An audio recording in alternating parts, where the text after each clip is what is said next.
Hello students, एडुमन channel पर आप सबका बहुत बहुत स्वागत है। आज के इस सेशन के अंदर हम लोग पढ़ेंगे home science education meaning, definition, scope, objectives and history. ये जो टॉपिक है हरियाणा पीजीटी वैकेंसी में जो सिलेबस दिया हुआ है उसका फर्स्ट टॉपिक है। तो आज हम हरियाणा पीजीटी वैकेंसी की तैयारी शुरू कर रहे हैं। तो दोस्तों, ज़्यादा से ज़्यादा इस क्लास को अपने दोस्तों के साथ शेयर कीजिए और ज़्यादा से ज़्यादा इस क्लास के साथ जुड़िए ताकि आप बहुत ही बेहतर तैयारी जो है वो कर सकें। तो चलिए सेशन शुरू करते हैं।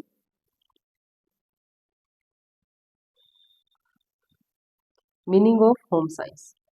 Home science, or the science of managing a home, includes all the things that concern our service, our home, our family members, and our resources.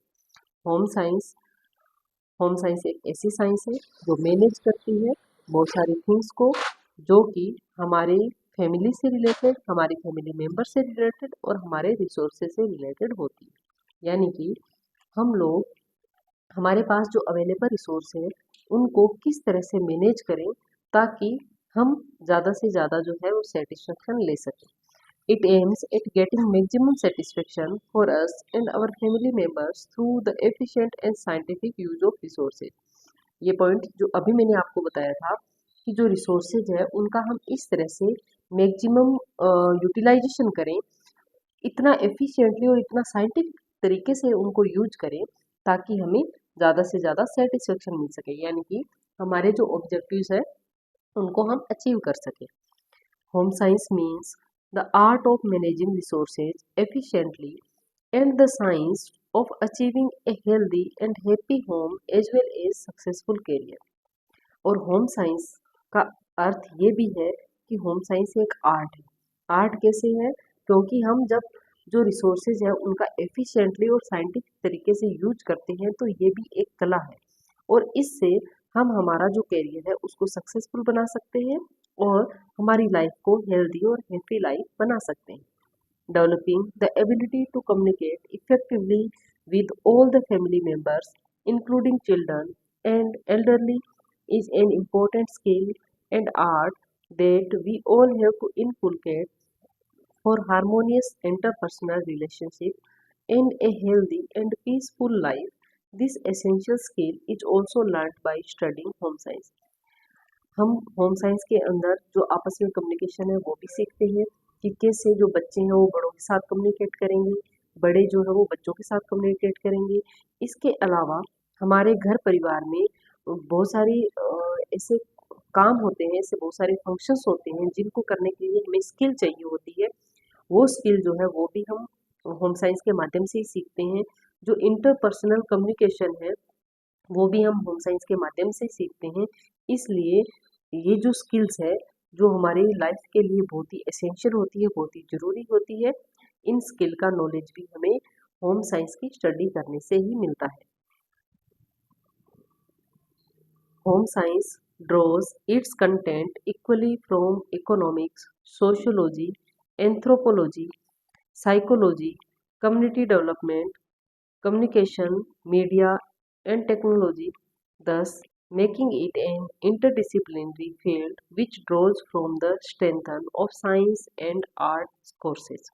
जो होम साइंस है उसके अंदर बहुत सारा कंटेंट जो है वो अदर डिसिप्लिन से भी लिया हुआ है, जैसे कि इकोनॉमिक्स है, सोशियोलॉजी है, एंथ्रोपोलॉजी है, psychology, community development, communication, media, technology और इसके साथ ही साथ स्टैटिस्टिक्स, एग्रीकल्चर, बहुत सारे ऐसे डिसिप्लिन्स हैं जहाँ से कंटेंट जो है वो होम साइंस में लिया गया है। इसलिए हम ये कह सकते हैं कि जो होम साइंस है वो साइंस और आर्ट का कॉम्बिनेशन है, क्योंकि ये एक इंटरडिसिप्लिनरी फील्ड है। यहाँ पर हम साइंस के सब्जेक्ट्स भी पढ़ते हैं, यहाँ पर हम आर्ट्स के सब्जेक्ट्स को भी पढ़ते हैं। Definition. During the first All India Women Conference 1932 held at Lady Irwin College, New Delhi, Dr. A. H. Richard defined home science as a multi-dimensional subject dealing with income and expenditure of family, cleanliness of food, adequacy of clothing, and management of home. With suitable resources। यानी कि हमारे India के अंदर हम बात करें तो first all India women conference का आयोजन किया गया न्यू दिल्ली में 1932 में।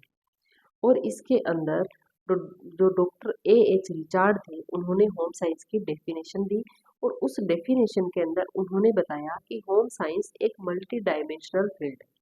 मल्टी डायमेंशनल का मतलब ये होता है कि इसके अंदर किसी एक डायमेंशन को लेकर के वर्क नहीं हो रहा है, इसके अंदर बहुत सारे जो डायमेंशन है वो इंक्लूड है। जैसे कि कौन कौन से डायमेंशन, जैसे कि हमारी फैमिली की इनकम क्या है, हमारी फैमिली का एक्सपेंडिचर क्या है, किस तरह से हम बजट प्लान करेंगे, हम जो फूड ले रहे हैं वो न्यूट्रिशियस है या नहीं है, किस तरह से हम हमारी फैमिली के लिए मील प्लानिंग करेंगे, किस तरह से हम बैलेंस डाइट देंगे हमारी फैमिली को, ताकि सब फैमिली मेम्बर्स की जो डाइटरी रिक्वायरमेंट है वो कंप्लीट हो सके। इसके साथ ही साथ जो क्लोथिंग है उनसे रिलेटेड किस तरह से हमारी फैमिली के लिए हमें क्लोथिंग का चयन करना है। मैनेजमेंट ऑफ होम, जैसे विद सूटेबल रिसोर्सेज, कि हमारे फैमिली के अंदर कुछ रिसोर्सेज है और उन रिसोर्सेज का हम किस तरह से यूटिलाइजेशन करेंगे ताकि हम ज़्यादा से ज़्यादा जो ऑब्जेक्टिव है, जो ज़्यादा से ज़्यादा गोल है उनको अचीव कर सकें। तो यहाँ हम ये देखते हैं कि होम साइंस के अंदर किसी एक पर्टिकुलर डिसिप्लिन को लेकर के बात नहीं हो रही है, यहाँ पर मल्टी डिसिप्लिन को लेकर के बात हो रही है। इसीलिए A.H. रिचार्ड ने 1932 में जो first all India women conference हुई थी उसमें उन्होंने ये बताया था कि होम साइंस एक मल्टी डायमेंशनल सब्जेक्ट है। Home science is a practical science which prepare the students help to lead their family lives successfully and also help to solve social and economic problems easily.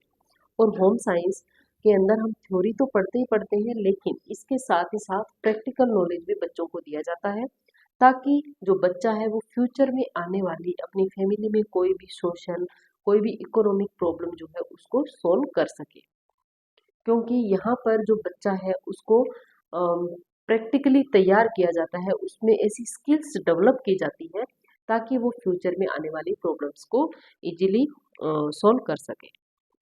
According to Verma, home science is focused in adjustment of scientific and practical knowledge is developed the individual, family, society, community and nation। Verma के according home science में adjustment पे focus किया गया है। Adjustment भले ही वो individual का adjustment हो अपनी सिचुएशंस के साथ, भले ही वो फैमिली मेम्बर का एक दूसरे के साथ एडजस्टमेंट हो, सोसाइटी के साथ एडजस्टमेंट, कम्युनिटी के साथ, नेचर के साथ। यानी कि होम साइंस एक तरह से जो है एडजस्टमेंट का नाम भी हम कह सकते हैं कि होम साइंस में हमें ये सारी स्किल्स, ये सारे बिहेवियरल सिखाए जाते हैं कि हम किस तरह से हमारी फैमिली मेम्बर्स के साथ, किस तरह से हमारी सोसाइटी कम्युनिटी के साथ जो है वो अच्छा कॉम्बिनेशन बिठा सकते हैं, और किस तरह से हम उनके साथ जो एडजस्टमेंट है उनको कर सकते हैं। Home science is known by different names across world. पूरे वर्ल्ड में होम साइंस को अलग अलग नाम से जाना जाता है, जैसे कि कहीं पर इसको डोमेस्टिक आर्ट से जाना जाता है, कहीं पर हाउस होल्ड साइंस, कहीं house hold art, house hold economics, house hold administration, domestic science etcetera. America के अंदर जो होम साइंस है उसका नाम होम इकोनॉमिक्स है, यानी कि अमेरिका में होम साइंस को होम इकोनॉमिक्स के नाम से जाना जाता है। लेकिन वहीं हम इंग्लैंड और इंडिया की बात करें तो यहाँ पर होम साइंस नाम से ये सब्जेक्ट फेमस है। Home science is an integrated field of study that provides scientific and systematic knowledge about various aspects of family living. Home science एक इंटीग्रेटेड फील्ड है जिसके अंदर साइंटिफिक और सिस्टमेटिक स्टडी जो है वो की जाती है all aspect of family living की, यानी कि फैमिली लिविंग के जितने भी एस्पेक्ट्स हैं उनकी साइंटिफिक स्टडी जो है वो हमें देखने को मिलती है। इसलिए होम साइंस एक इंटीग्रेटेड फील्ड है जिसमें बहुत सारे एस्पेक्ट्स की स्टडी की जाती है। Objectives of home science. Home science क्यों पढ़ाई जाती है, क्यों जरूरी है, क्या ऑब्जेक्टिव है, होम साइंस पढ़ने के बाद में बच्चे में क्या क्या चेंजेस आते हैं। To bring scientific principles into practice in daily life by developing the knowledge, skill and abilities of the students. हम डेली लाइफ जो जीते हैं उस डेली लाइफ के अंदर हमें कौन कौन से नॉलेज की ज़रूरत है, कौन कौन सी स्किल की ज़रूरत है, कौन कौन सी एबिलिटीज की ज़रूरत है, ये सारी चीज़ें जो है वो एक स्टूडेंट के अंदर डेवलप की जाती है होम साइंस के नॉलेज के द्वारा। यानी कि एक होम साइंस पढ़ने वाला जो स्टूडेंट है वो अपने डेली लाइफ में काम आने वाले नॉलेज, स्किल और एबिलिटीज को डेवलप कर पाता है। सेकेंड है to create understanding among students about the needs, problems and solution of family and community life. और इसके साथ ही साथ होम साइंस पढ़ने वाला जो स्टूडेंट है उसमें ये भी समझ विकसित की जाती है कि किस तरह से फैमिली और कम्युनिटी लाइफ में अगर कोई प्रॉब्लम आ जाए तो उसके किस तरह से सॉल्यूशन किए जा सकते हैं, जो नीड है उनकी किस तरह से नीड को फुलफिल किया जा सकता है। ये सारी जो अंडरस्टैंडिंग है वो एक स्टूडेंट के अंदर होम साइंस के नॉलेज के द्वारा क्रिएट की जाती है। To improve the ability and proficiency of students to achieve improved standard of living। और जो इम्प्रूव्ड स्टैंडर्ड ऑफ लिविंग है यानी कि हम होम साइंस का नॉलेज लेकर के किस तरह से हमारे स्टैंडर्ड ऑफ लिविंग को इंक्रीज कर सकते हैं, इम्प्रूव कर सकते हैं, इसका ज्ञान भी होम साइंस में दिया जाता है। जैसे कि मान लो हमारे पास जो भी रिसोर्सेज अवेलेबल है उनका हम इतना साइंटिफिक तरीके से यूज करें, इतना साइंटिफिक तरीके से यूटिलाइजेशन करें कि हम ज़्यादा से ज़्यादा अचीवमेंट ले सकें। उससे क्या होगा, हमारा जो लाइफ है उसका स्टैंडर्ड जो है वो इंक्रीज होगा। History of home science in India. अगर हम बात करें कि होम साइंस जो है वो हमारे इंडिया में कब शुरू हुआ और किस तरह से इसका डेवलपमेंट हुआ, तो उसके अंदर हम देखेंगे history of home science in India. यहाँ से भी जो क्वेश्चन है वो मोस्टली पेपर में देखने को मिलता है कि कौन सा इंस्टीट्यूट जो है वो इंडिया में कब शुरू हुआ या कौन सा इंस्टीट्यूट कहाँ पर शुरू हुआ। The teaching of home science in India is not very old. Between 1920 to 1940, under the British administration, it was introduced in schools and colleges as domestic science, home craft and domestic economy। हमारे India में अगर home science की बात करें तो home science का जो इतिहास है वो बहुत पुराना नहीं है। 1920 से 1940 के मध्य जब यहाँ पर ब्रिटिश एडमिनिस्ट्रेशन था यानी कि ब्रिटिशर्स का यहाँ पर शासन था, उस टाइम कॉलेजों में और स्कूलों में होम साइंस सब्जेक्ट जो है वो डोमेस्टिक साइंस, होम क्राफ्ट और डोमेस्टिक इकोनॉमी के नाम से शुरू हुआ। The princely state of Baroda was one of the first to introduce home science in secondary schools। और उसमें भी अगर हम बात करें सेकेंडरी लेवल पर सबसे पहले होम साइंस कहाँ पर शुरू हुई, तो वो हुई बड़ौदा में। The Avinashilingam home science college Coimbatore headed by Dr. Rajmal P. Devdas contributed greatly towards the expansion of interdisciplinary course at various levels primary to higher education। Here is the journey of home science in India over the years। और अगर हम बात करें कोयम्बटूर में अविनाशी लिंगम home science college जिसके head थे Rajmal P Devdas, इनका बहुत ही ज़्यादा जो अपन बोल सकते हैं ग्रेट कंट्रीब्यूशन है होम साइंस के डेवलपमेंट में। अगर हम इस जर्नी की बात करें तो सबसे पहले आता है 1932 में lady Irwin college established in Delhi. सबसे पहले कॉलेज लेवल की हम बात करें तो 1932 के अंदर न्यू दिल्ली में एक कॉलेज एस्टैब्लिश हुआ जिसका नाम था lady Irwin college. 1935 agricultural institute of Allahabad started diploma in home science. और उसके बाद में 1932 में इलाहाबाद एग्रीकल्चर यूनिवर्सिटी ने एक डिप्लोमा शुरू किया होम साइंस में और बाद में ये आगे जा कर के यूनिवर्सिटी में डेवलप हो गया।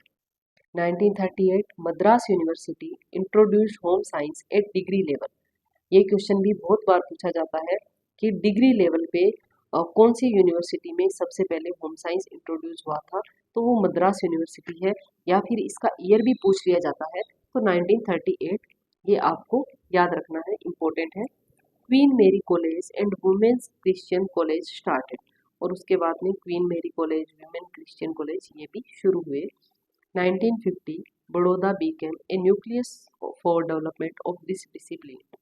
1950 की अगर हम बात करें तो बड़ौदा एक तरह से केंद्र बन गया था इस डिसिप्लिन के डेवलपमेंट का, क्योंकि अगर हम बात करें सेकेंडरी लेवल पे सबसे पहले होम साइंस की शुरुआत बड़ौदा में ही हुई थी। उसके बाद में कोयम्बटूर, लुधियाना, मुंबई, न्यू दिल्ली, उदयपुर एंड तिरुपति, यहाँ पर भी होम साइंस के इंस्टीट्यूशंस एस्टेब्लिश किए गए। 1960-70 में agricultural universities all over the country established, teaching of home science as a subject was recognised. और 1960-70 में पूरे इंडिया में एग्रीकल्चरल यूनिवर्सिटीज की स्थापना हुई और उन यूनिवर्सिटीज के अंदर एक जो होम साइंस सब्जेक्ट है उसको भी रखा गया। 1980 onwards, prestigious institutions in India offering BSc, MSc and PhD in home science। और 1980 से लेकर आज तक बहुत सारी ऐसी इंस्टीट्यूशंस हैं इंडिया के अंदर जो होम साइंस में BSc, MSc और PhD के कोर्सेज जो है वो ऑफर करवाते हैं। The Home Science Association of India, established in 1951 with its roots at Baroda under the guidance and Dr. Flemmy P. Kittrell, Dr. Leela Shah and Miss Dorothy Pearson, the association of has following broad objectives is raise the standard of home science education in schools and colleges and make home science and make home and families healthier and happier। Home science association of India, इसकी स्थापना कब हुई? 1951 में। इसकी स्थापना भी बड़ौदा में हुई और किसके गाइडेंस में हुई? डॉक्टर फ्लेमी पी किट्रेल, डॉक्टर लीला शाह और मिस डोरोथी पियर्सन। और इन्होंने जो ये एसोसिएशन की स्थापना की थी, इसके पीछे इनके कुछ ब्रॉड ऑब्जेक्टिव थे और वो ऑब्जेक्टिव ये थे कि होम साइंस एजुकेशन जो है वो स्कूल और कॉलेज लेवल में अगर हम बच्चों को प्रोवाइड करवाते हैं तो लोगों का जो फैमिली लाइफ है वो हेल्दी और हैप्पी होगी। कैसे होगी हेल्दी और हैप्पी? क्योंकि होम साइंस के अंदर हम मल्टी डिसिप्लिन्स की बात करते हैं, हम फूड्स एंड न्यूट्रिशन की बात करते हैं, हम होम मैनेजमेंट की बात करते हैं, हम क्लोथिंग एंड टेक्सटाइल की बात करते हैं। और जब हमें इन सब चीज़ों का नॉलेज होगा तो हम हमारे घर को, हम हमारी फैमिली को बहुत अच्छे से मैनेज कर पाएंगे। The first convention of Home Science Association of India took place in the year 1952।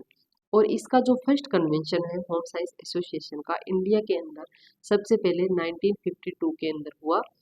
The association publishes, और इस एसोसिएशन ने इसका एक जर्नल पब्लिश होता है जिसका नेम है the Indian journal of home science.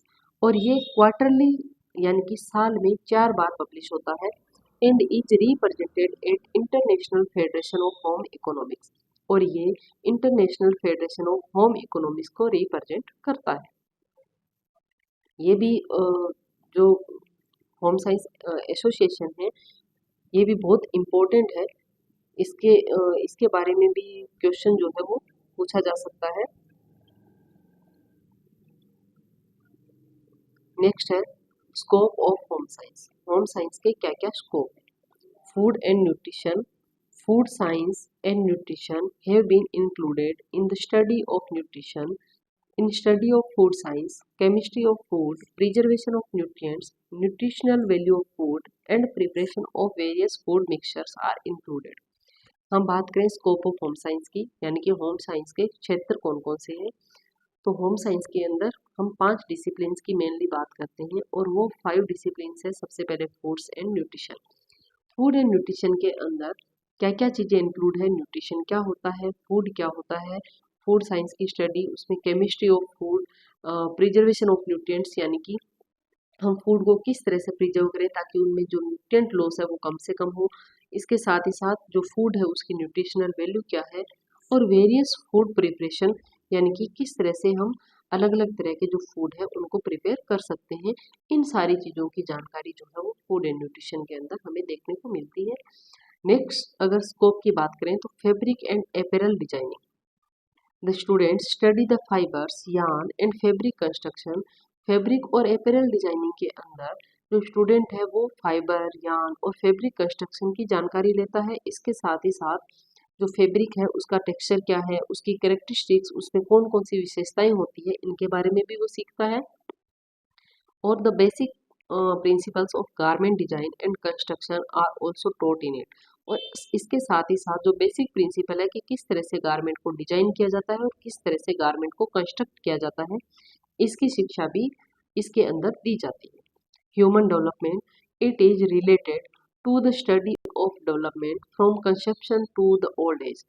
Human development जो है इसके अंदर कंसेप्शन से लेकर के ओल्ड एज तक की जो स्टडी है वो की जाती है। इसमें physical, mental, functional, emotional, language, speech and social development, सारे डेवलपमेंट यानी कि हम बोल सकते हैं कि ओवरऑल जितने भी हमारे डेवलपमेंट होते हैं वो सारे इंक्लूड होते हैं, उन सब की स्टडी जो है ह्यूमन डेवलपमेंट में की जाती है। Behavioral problems of children, exceptional children disorder and specific problems that hinder human development are also studied। और इसके साथ ही साथ इसके अंदर और किस चीज़ की स्टडी की जाती है, हमारे बिहेवियरल प्रॉब्लम जो भी होती है बच्चों में उनकी स्टडी की जाती है। जो एक्सेप्शनल चिल्ड्रन होते हैं उनमें कुछ डिसऑर्डर्स पाए जाते हैं उनकी स्टडी भी यहाँ पर की जाती है। और कुछ स्पेसिफिक प्रॉब्लम्स जिनकी वजह से ह्यूमन डेवलपमेंट हिंडर हो सकता है या रुक सकता है उनकी स्टडी भी ह्यूमन डेवलपमेंट के अंदर की जाती है।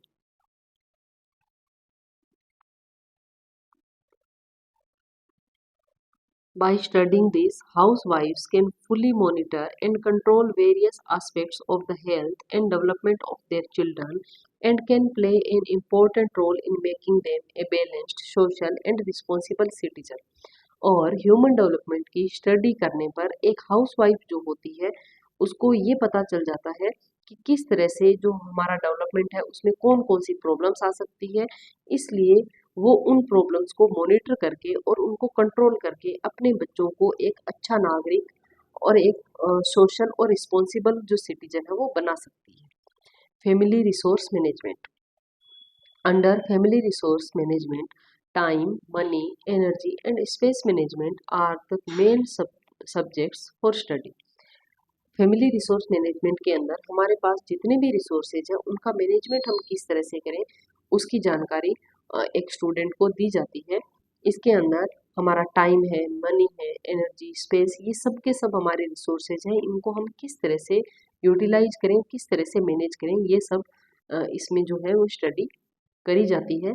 बाय स्टडिंग दिस सब्जेक्ट, इस सब्जेक्ट को पढ़ने पर a person can make maximum use of his limited time. एक पर्सन जो है वो अपने लिमिटेड टाइम का मैक्सिमम यूज कैसे करना है वो सीख जाता है। उसके पास जो लिमिटेड मनी है उसका यूज कैसे करना है वो सीख जाता है। और जो रिसोर्सेज अवेलेबल है उनको अपनी फैमिली में किस तरह से प्रॉपर यूज करें वो सीख जाता है। यानी कि हमारे पास जो रिसोर्सेज होते हैं वो लिमिटेड अमाउंट में होते हैं, चाहे वो टाइम हो, मनी हो या अन्य जो भी रिसोर्सेज है वो लिमिटेड अमाउंट में होते हैं। तो जब हम फैमिली रिसोर्स मैनेजमेंट की स्टडी कर लेते हैं उसके बाद में हम लोग हमारे जो भी रिसोर्सेज है उनका यूटिलाइजेशन है वो बहुत ही अच्छे तरीके से कर सकते हैं और मैक्सिमम सेटिस्फेक्शन ले सकते हैं। Home science, extension education and communication management. Basic principles of programme planning, creation of audiovisual materials, social work, development of society, and various methods of communication have been included in extension education। Extension education की अगर हम बात करें तो इसमें बाद में आगे जो भी इसके टॉपिक्स हैं उनमें और ज़्यादा डिटेल में हम इन सब के बारे में पढ़ेंगे। तो एक्सटेंशन का मतलब ही ये होता है टू एक्सटेंड यानी कि फैलाना, विस्तार करना। एक्सटेंशन एजुकेशन के अंदर हम जो बेसिक प्रिंसिपल्स है प्रोग्राम प्लानिंग के, यानी कि किस तरह से एक प्रोग्राम को प्लान किया जाता है, कौन कौन से प्रोग्राम प्लानिंग के प्रिंसिपल्स होते हैं, किस तरह से हम ऑडियो वीडियो जो मटेरियल है वो तैयार कर सकते हैं। ऑडियो वीडियो मटेरियल का मतलब ये होता है कि जो भी ग्रामीण जनता है उनको दिखाने के लिए इस तरह की टीचिंग एड या हम स्टूडेंट्स को सिखाने के लिए इस तरह की टीचिंग एड जिनमें ऑडियो और वीडियो दोनों चीज़ें हो। फॉर एग्जांपल जो ये पीपीटी आप लोगों के सामने ये जो वीडियो चल रही है ये ऑडियो और वीडियो का ही एक एग्जांपल है, इसमें तुम्हें दिखाई भी दे रहा है और सुनाई भी दे रहा है। Social work, development of society, किस तरह से हम सोसाइटी का डेवलपमेंट करें, किस तरह से सोशल वर्क करें ताकि हमारी सोसाइटी डेवलप हो, इन सारी चीज़ों के बारे में हम एक्सटेंशन के अंदर पढ़ते हैं। The objectives of extension education is to provide the knowledge obtained from various subjects of home science as per the need of the rural community। और इसके साथ ही साथ जो एक्सटेंशन एजुकेशन है इसका मेन ऑब्जेक्टिव है कि हमने जो बाकी जो सब्जेक्ट्स है फूड एंड न्यूट्रिशन है, क्लोथिंग एंड टेक्सटाइल है, जो फैमिली रिसोर्स मैनेजमेंट है, ह्यूमन डेवलपमेंट है, इन बाकी जो सब्जेक्ट्स है इनकी स्टडी करने के बाद में हम जो रूरल कम्युनिटी है उसकी नीड के आधार पे वो नॉलेज उन लोगों को प्रोवाइड करें। Main objective home science extension education का यही होता है। एक्सटेंशन एजुकेशन का मतलब ही ये है कि जो आपने क्लासरूम में सीखा है उसको आप फील्ड में जाकर के अप्लाई करो और लोगों को सिखाओ। तो ये था आज का अपना पहला टॉपिक। मिलते हैं नेक्स्ट क्लास में, तब तक के लिए थैंक यू। ज़्यादा से ज़्यादा इस चैनल से जुड़िए ताकि आप लोगों की तैयारी और भी बेहतर हो सके। आपको इस चैनल के माध्यम से हरियाणा पीजीटी स्क्रीनिंग टेस्ट की पूरी तैयारी जो है वो करवाई जाएगी। Thank you.